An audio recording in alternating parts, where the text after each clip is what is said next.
ना कोई traffic signal काम कर रहा है, ना कोई रुकने वाला है, और आपको ये सड़क पार करनी है जिंदा रहते हुए। अगर आपको लगता है कि इंडिया का ट्रैफिक खतरनाक है, तो वेलकम टू वियतनाम। यहां सड़क पार करना कोई आम काम नहीं, ये एक एडवेंचर स्पोर्ट है। लेकिन रुकिए, क्या आप जानते हैं कि यही देश आपको सिर्फ 3,500 रुपए में मिलियनेयर बना देता है?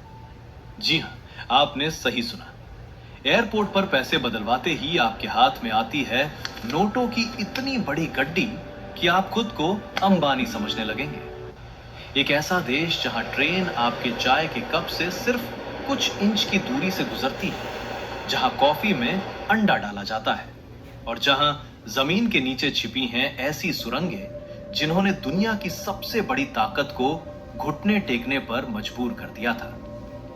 इस वीडियो में आप समझ जाएंगे कि वियतनाम आखिर क्यों बन गया है दुनिया के हर ट्रैवलर का सपना, और कैसे आप यूरोप से 10 गुना कम बजट में यहां राजाओं वाली जिंदगी जी सकते हैं।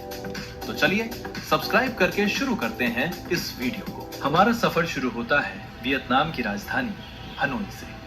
जैसे ही आप हनोई की सड़कों पर पहला कदम रखते हैं, आपको समझ आ जाता है कि ये शहर सोता नहीं है। हर तरफ बाइक्स की आवाजें, स्ट्रीट फूड की खुशबू और लोगों की चहल पहल। ऐसा लगता है जैसे पूरा शहर किसी फेस्टिवल की तैयारी में लगा हो। और यहाँ की सबसे मजेदार बात, यहाँ के ट्रैफिक का कोई रूल नहीं है, लेकिन फिर भी सब कुछ चलता रहता है। लोकल लोग कहते हैं सड़क पार करनी है तो बस चलते जाओ, धीरे धीरे, बिना रुके। बाइक वाले खुद आपके आसपास से निकल जाएंगे। मतलब यहाँ सड़क पार करने के लिए हिम्मत नहीं, भरोसा चाहिए। लेकिन क्या आप जानते हैं हनोई की सबसे अजीब और सबसे फेमस जगह कौन सी है?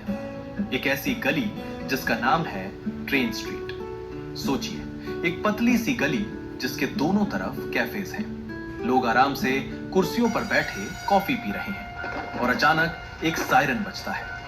कैफे वाले फटाफट कुर्सियां हटाते हैं, लोग दीवार से चिपक जाते हैं, और अगले ही पल एक पूरी ट्रेन उसी गली से गुजरती है, इतनी पास से कि आप हाथ बढ़ाकर उसे छू सकते हैं। मजे की बात यह है कि ट्रेन के जाते ही 2 मिनट के अंदर सब कुछ वापस नॉर्मल। कुर्सियां फिर लग जाती हैं, कॉफी फिर बनने लगती है, जैसे कुछ हुआ ही नहीं। यहाँ के लोगों के लिए ये रोज का काम है, लेकिन टूरिस्ट के लिए ये किसी थ्रिलर मूवी के सीन से कम नहीं। और बात जब हनोई की हो रही है, तो यहाँ के खाने की बात ना हो, ये तो हो ही नहीं सकता। क्योंकि वियतनाम घूमने आधे लोग नज़ारों के लिए आते हैं और आधे सिर्फ खाने के लिए। सबसे पहले बात करते हैं यहाँ की सबसे यूनिक चीज की, एग कॉफी। जी हाँ, कॉफी में अंडा। सुनने में आपको लग रहा होगा कि ये तो ऑमलेट जैसा कुछ होगा, लेकिन यकीन मानिए ये पीने में किसी मलाईदार जादू से कम नहीं। ऊपर अंडे की सुनहरी मीठी क्रीम और नीचे कड़क वियतनामीज कॉफी। बस एक रिक्वेस्ट है, मम्मी को मत बताना, वरना वो चाय में भी अंडा डालने लगेंगी। नॉनवेज खाने वालों के लिए हनोई किसी जन्नत से कम नहीं। यहाँ की सबसे फेमस डिश है बूंचा। चारकोल पर ग्रिल किया हुआ पोर्क, चावल के नूडल्स और खट्टी मीठी चटनी के साथ।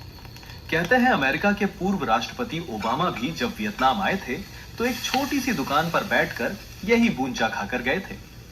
और चिकन लवर्स के लिए यहाँ मिलता है फोगा, चिकन वाला गर्मा गर्म नूडल सूप, जो एक बार पी लिया तो जिंदगी भर याद रहेगा।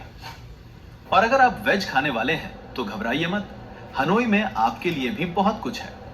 टोफू से बनी डिशेस, फ्रेश स्प्रिंग रोल्स जिनमें सब्जियां और राइस पेपर होता है, और वेज फो भी जो सब्जियों के सूप से बनता है। सच कहूं तो यहाँ का स्ट्रीट फूड इतना सस्ता है कि 100 से 150 रुपए में आपका पेट भर जाएगा।